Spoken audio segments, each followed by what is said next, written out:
Hey, welcome back to B-Dubs Disc Golf. It is Brettmas Day 6, and on the 6th day of Brettmas, my true love gave to me a disc, Mad Dyed. Check out this disc that's been dyed by Mad Disc. I don't know how you want to put it that way. So I think, and I already have another one in my bag. This is actually one of my favorite styles of disc, dyed by Mad Disc. So if you are looking for that great stocking stuffer, I recommend highly that you go check out Mad Disc. Get your disc golfer in your life a dyed disc. Don't forget to use my code for a 10% discount. And I think that's a great gift. And so on the 6th day of Brettmas, my true love gave to me a disc Mad Dyed. Nice. And so we're going to continue with hopefully this daily vlog on this glorious day, and we're going to do something different today. Well, thanks for joining me here on B-Dub's channel. I appreciate you watching. I think you guys are awesome, and hope you're having a wonderful day. Hope you're having a wonderful December, and hopefully this has been a pretty cool Vlogmas. Been doing my best, but I hope you like it. I've had a good run so far. Just a couple days, but I feel good. I feel good about these vlogs. So today we're going to be here at Horizons, and one of the things that's been on my mind a lot lately is this concept of bogeys. And I've looked back on a number of my cards, and I feel like I've had some really good rounds. And if I could just eliminate the bogeys, especially the double bogeys, I think my score would be a whole lot better. So this concept of smart golf. And so what I'm going to do today is, when I'm at a basket where I want to talk a little bit more about bogeys, I want to talk about strategies and how to avoid bogeys. Now, at Horizons, most of the baskets are short. So for the most part, even if you hit an early tree, it's not a big deal. But I might talk a little bit about the concept of throwing or the idea of planning your throws or planning your misses on each shot. And so, like, for example, here you got a huge gap. I mean, the only way that bad things would happen is if I hit that tree, or somehow I managed to hit this tree, or the first two trees would be really bad. But for the most part, this gap is huge. Even if I hit that tree, it's really not that far for an upshot. So one of the things that I just want to maybe get more in my mind for 2025, if I had a New Year's resolution, is how do I avoid bogeys and really planning each hole. So we're going to start here at basket A. We've got some number of people on the course. It's also been raining, so hopefully these pads are not too slippery. So we'll see how it goes. But we're just going to play today's vlog a little bit by ear and just this concept of bogeys. So FX2, this is a very beefy disc because I just want to get it out through this huge gap and have it hyzer it to the left towards the basket.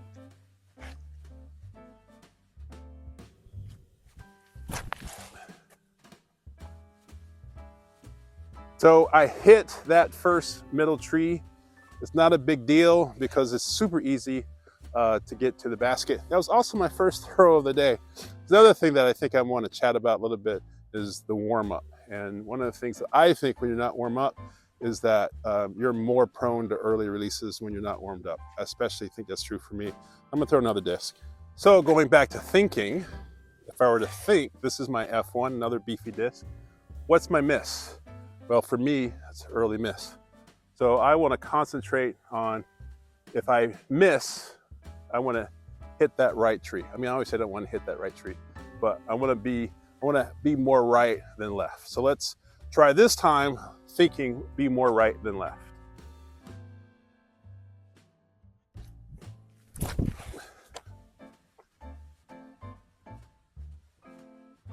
So the interesting thing about that, I still missed, I still early released, but because I was thinking more right than left, my early release wasn't so left as my first one.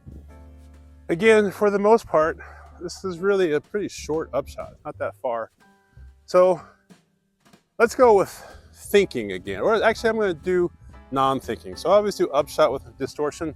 I love the forehand distortion flick, and so I would probably flex this, go towards the left, go around these first 2 trees, and have it hyzer in to the basket. The problem with that shot is I could hit those 2 trees. Now, if I go to the right, there's so much room on the right. I mean, there's literally, the chances of me hitting anything on the right are slim to none. And really the only thing I could possibly hit is this tree right here, which is so close to the basket that even if I hit it, what's the big deal? So if we were to go with a smart shot, instead of my flick, I gotta hyzer this in towards the basket.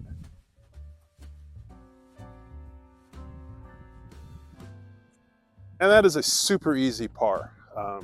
And so I avoid the mistake of hitting trees for a super long putt. That was an easy hyzer, and just laid the disc right up next to the basket. Smart disc golf. Crazy. So will that be my 2025 resolution, smart disc golf, avoiding the bogeys? Maybe. My problem is that this shot is so much fun. See, that was not good. So this is smart golf for par. And this is my single shot for my smart golf off of the box. Now, of course, I still have to make the putt.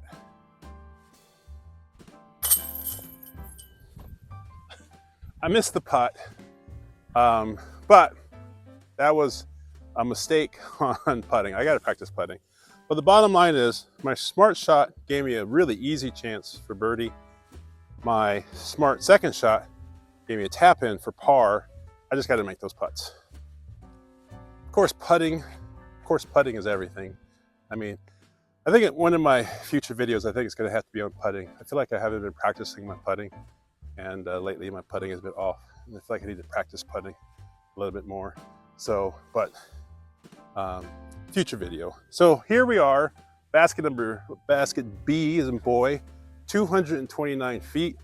We're pretty much straight ahead. We've got a line of trees. We got to get through that gap. So the bottom line is that if we hit an early tree, you know, it's still a relatively short basket. It's pretty easy. I always go with my M3. For me, I don't want an early release. I'd rather hit this tree on the right to get me up the hill just a little bit more. So I'm actually, and this one will turn a little bit on for me. So I'm actually gonna aim for the middle of the gap, which sounds ridiculous, but because I know this will turn on me a little bit. So if I aim for the right tree and it turns on me, I'm really in trouble. So I wanna aim for the middle, as opposed to last time I was aiming for the right. I'm gonna try to aim for the middle.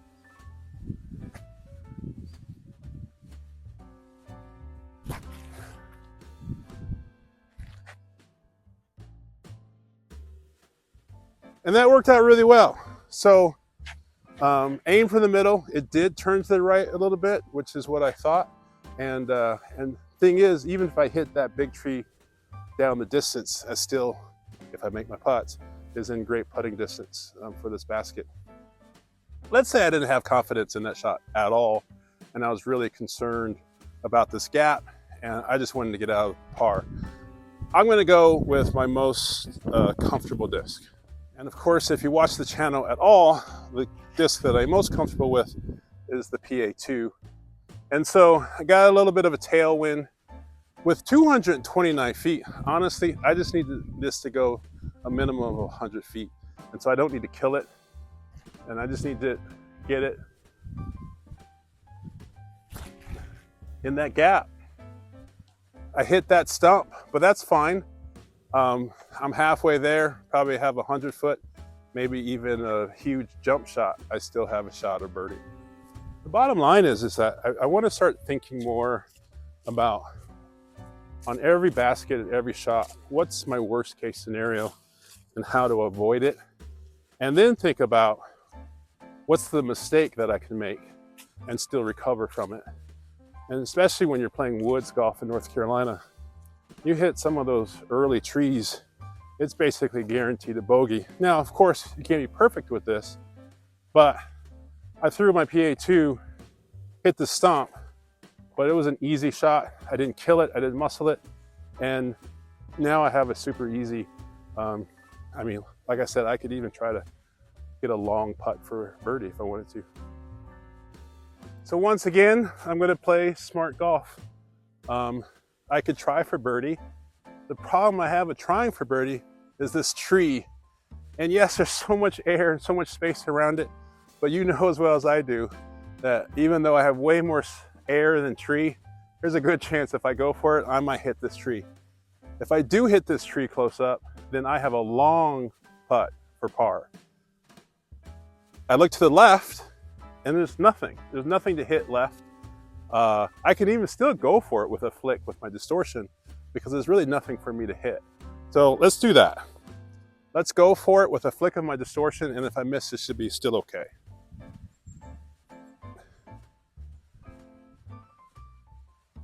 And I feel like my disc still tried really hard. It's like a magnet in that tree.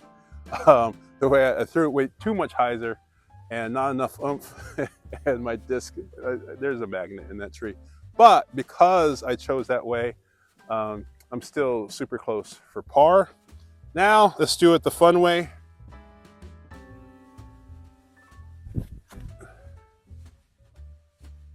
Good run, good run. So in this case, it's actually likely that all three scenarios would have worked out. That would have been my putt bid, long jump putt. Here is my flick.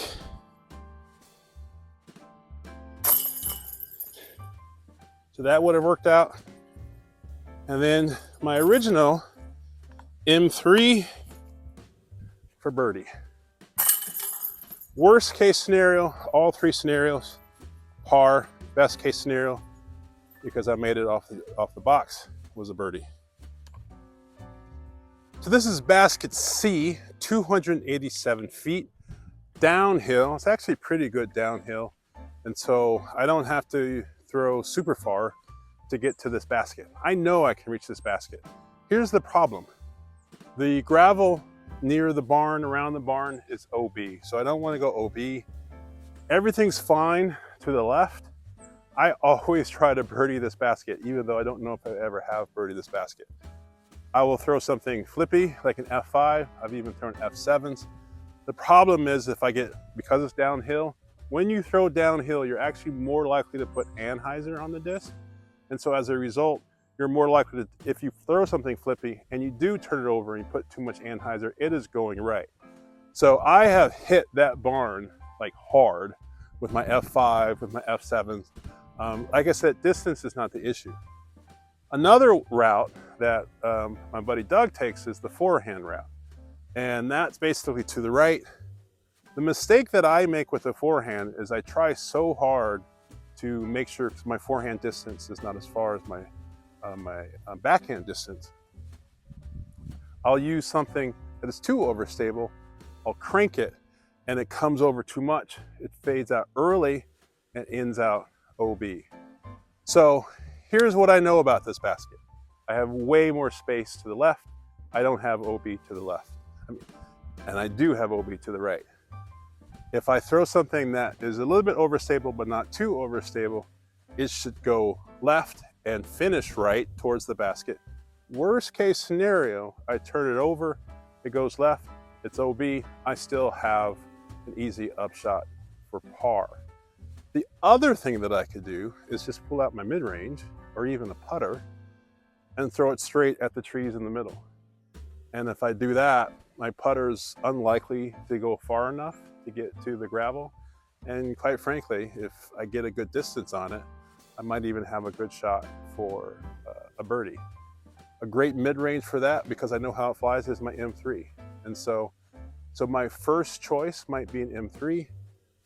My second choice might be a forehand of something a little bit, a disc with some stability. I'm gonna try both, see what happens. But if I were to go with my reasoning, I'd pick a straight to a little bit stable driver, forehand that, and if I turn it over, it's left, no big deal. So let's do that first, and then we'll try my M3 and see if that's a good choice, just throwing it straight at the basket. And if it turns right a little bit, it should still fade to the left. So for this shot, I'm gonna go with my H4. My H4 is not super flippy. it is not super stable. It's pretty straight, but tends to finish at the end. So even if I get over on this, it shouldn't be that big of a deal.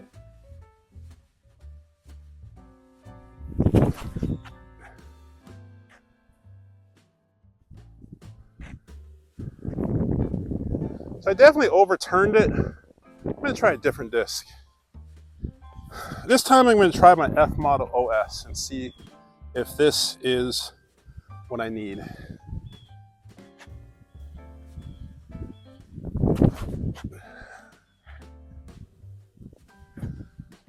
I'm throwing it into a headwind, so maybe that's an issue. I'm gonna try the FX4. The FX4 is pretty straight. Let's see what happens.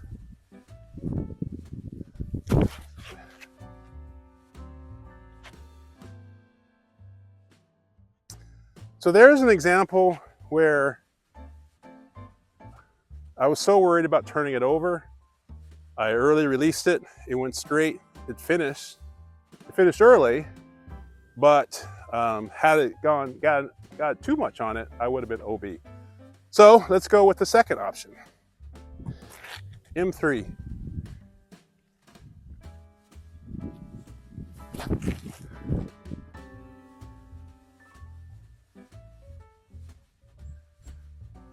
I actually like that option. We're gonna go one more. This is my M4. You might think it's too understable, but this particular M4 and glow plastic is not.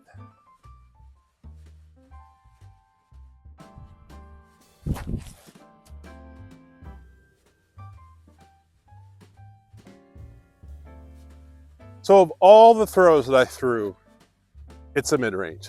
So basically either a mid-range, if I hit that tree down, it's a huge gap, easy peasy up and down for a par, or I throw my M4 a little bit to the left, gets through the gap all the way, skips, and now I think I have a putt for birdie. So if I were to come to a conclusion on basket C at Horizons, it's a mid-range shot. Now let's play the fun Brett option, which is what I normally do, F5. I normally do an F5 because I'm trying to get there.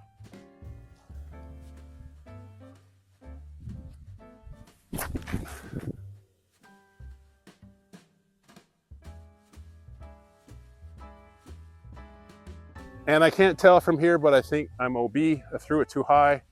But you can see, had I got all over it, it's a good chance it would have kept going right. And then I'd definitely be OB. The tree helped me. I think of all the options, it's M3 to M4. It may be an M3.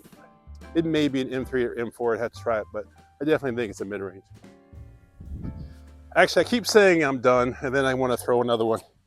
P model OS.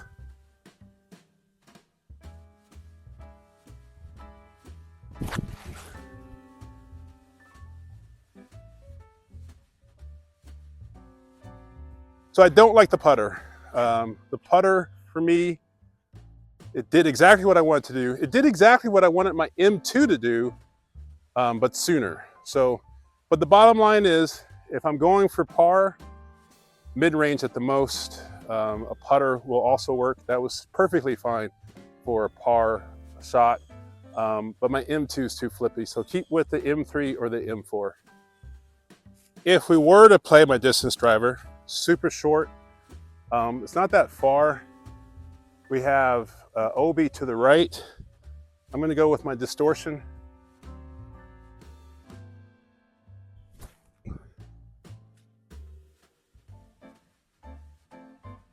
That's a tester, but I should be able to make that for par. This is my M3 shot. The reason why I kind of like it over here is I can flick it.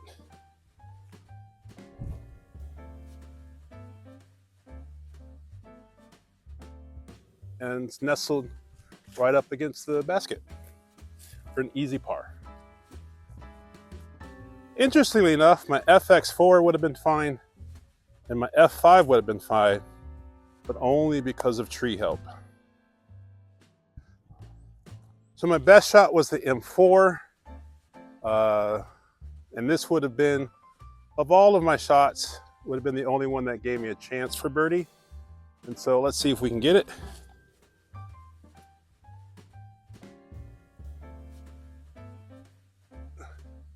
I missed it, but that's all right.